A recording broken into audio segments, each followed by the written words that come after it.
Chetakwa na n'imepụta mkpụrụ okwu ọbụla ma ịkpọpụta mkpụrụ okwu ọbụla n'asụsụ Igbo ụzọ dị mfe, ị ga-amarịrị mkpụrụ edemede ndị a gbara mkpe, marakwa ụdaume mkpụrụ edemede ndị bụ ụdaume.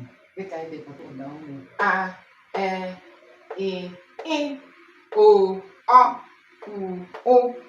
Ha gbara 8 maka na enwere ụdaume mfe na ụdaume arọ. Ugbu a, ndị nke mkpụrụ edemede ndị gbara ha bụ mgbochiume.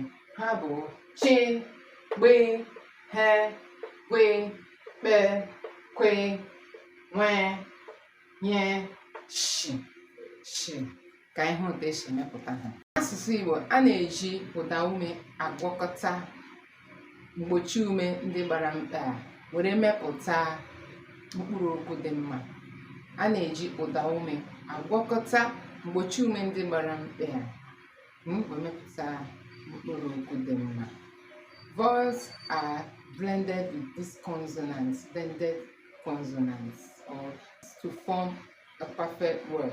We're going to look and see the example on the board. A agwakọta ya na chi, ọ na-emepụta achị. Ọ agwakọta ya na chi, ọ na-emepụta ọcha.